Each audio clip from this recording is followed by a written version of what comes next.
ऐसे इंस्टीट्यूशंस के regarding study करने जा रहे हैं जो आपकी क्रेडिट वर्दीनेस बैंक्स को बताता है and let you help in availing the loan services from the particular bank or non-banking financial institutions. Student, today I am talking about the Credit Information Companies and Regulations Act of 2005, the particularly known as CIC Act of 2005. तो ये कि बहुत ही interesting और छोटू सा आज फिर से act है. आई होप आपने हमारी प्रीवियस वीडियोस बैंकिंग लॉ के ऊपर ऑलरेडी देखी होंगी. अगर नहीं देखी तो लेट मी टेल यू कि एक GSET एक्ट करके मैंने रिसेंटली आपके साथ एक शॉर्ट शेयर किया है जिसमें गवर्नमेंट सिक्योरिटीज एक्ट के रिगार्डिंग मैंने जनरल पैरामीटर्स डिस्कस किया है. रिसेंटली हमने एक वीडियो पुट अप की है रिगार्डिंग BICGC एक्ट 1961. इसकी वीडियो है हमारे चैनल के ऊपर, so go check out these both too and also to pen down there. अगर वो शॉर्ट और ये वीडियो पसंद आए तो उन्हें लाइक शेयर कर दीजिए और चैनल को डेफिनेटली सब्सक्राइब करना भूलिएगा मत. तो आइए शुरुआत करते हैं आज उस ऐप के साथ जिसका नाम ऑलरेडी हमने यहाँ पे मेंशन किया हुआ है. So let's understand what these particular companies are all about. तो सबसे पहले हमें जानना होगा कि CICs होती क्या है. They are the independent third party institutions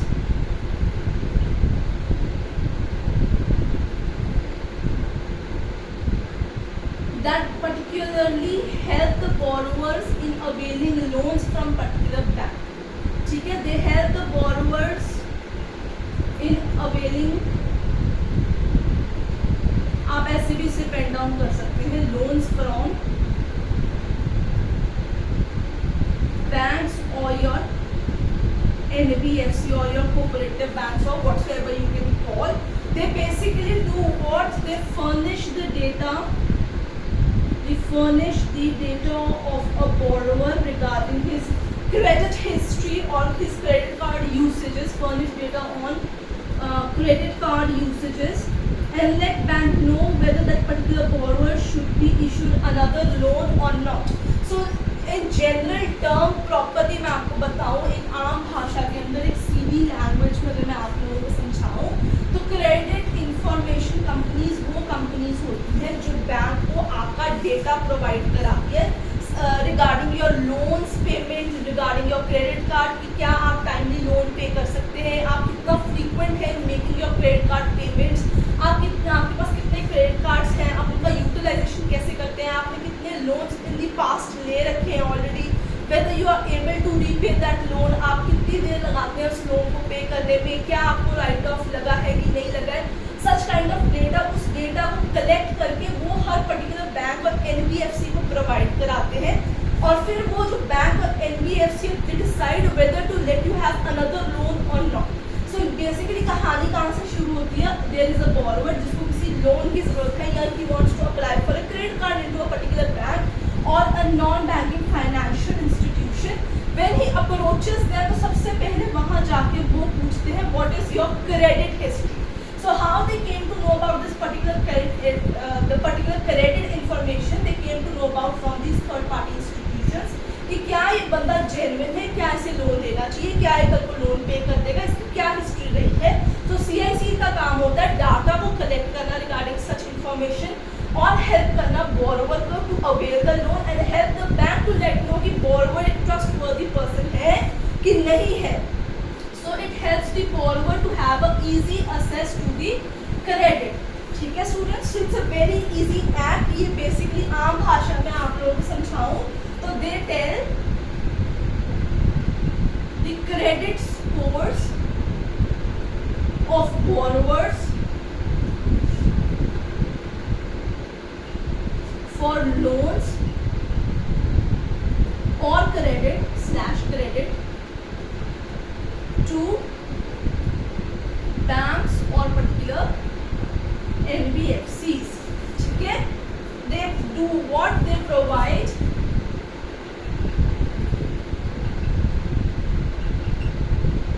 credit worthiness and history of that person. ठीक है, and how they provide this particular information, this is a very important question. The the question here that we are going to talk about is how they provide that information, how the data is provided.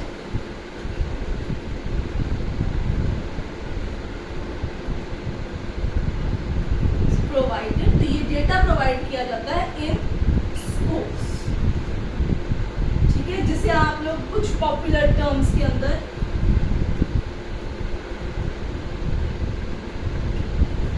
CIBIL score के नाम से भी जानते हैं।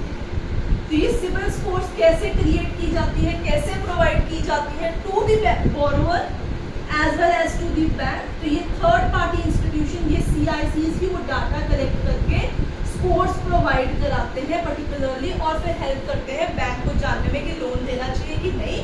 Borrower की help करते हैं कि क्या मैं लोन असेस कर सकता हूँ, क्रेडिट असेस कर सकता हूँ कि नहीं। These scores can be ranged from 300 to somewhat 900 in India right now. अगर हम कहते हैं कि हमारा 650 प्लस स्कोर चल रहा है, that means our credit history is very good, we can avail another loan, we can go for assessing a new credit card। अगर हमारा स्कोर जो है 600 या 650 प्लस से कम होता है तो हमसे बैड स्कोर कैलकुलेट करते हैं, जिसके तहत बैंक्स यूजुअली लोन्स नहीं प्रोवाइड कराते, हाउस लोन, एजुकेशन लोन कुछ भी नहीं मिलता उस सिचुएशन के अंदर। इसलिए कहा जाता है कि फ्रीक्वेंट आपको अपने लोन्स, अपने क्रेडिट कार्ड्स को क्लियर रखना चाहिए और पेमेंट करते रहना चाहिए, ताकि आपका स्कोर बिगड़े ना और फ्यूचर में आप पर्सनल लोन्स या किसी भी तरीके का लोन जो है वो असेस कर सकें, ठीक है। सो आइए स्टूडेंट इस पर्टिकुलर एक्ट के बारे में जान लेते हैं। We have 37 sections and 8 chapter in all together in this particular act। अगर मैं इस एक्ट के एक्सटेंट की बात करती हूँ, again it extends to whole of India. Section 1 किसी चीज़ के बारे में बात करता है, देन विद इफेक्ट फ्रॉम किस तरीके से यह पर्टिकुलर एक्ट लागू होता है। सो 14th of December 2006 is the date from which this particular act has been enforced in India। One thing is very important to keep in mind कि CICs ऐसे ही कोई भी business start नहीं कर सकते। They need to get a certificate of commencement of business plus remember this plus is very important, a certificate of registration as CSIC। तो उनको सबसे पहले अपने आप को CIC रजिस्टर कराना होगा, फिर उसको जो है एक सर्टिफिकेट और लेना होगा regarding the commencement of business. किससे ये दोनों सर्टिफिकेट मिलते हैं CIC को, हम देख लेते हैं। सो जो कमेंसमेंट एंड रजिस्ट्रेशन होती है आपकी, कमेंसमेंट प्लस रजिस्ट्रेशन, ये जो है ये दोनों आपको जो है कहाँ से सर्टिफिकेट अक्वायर होता है।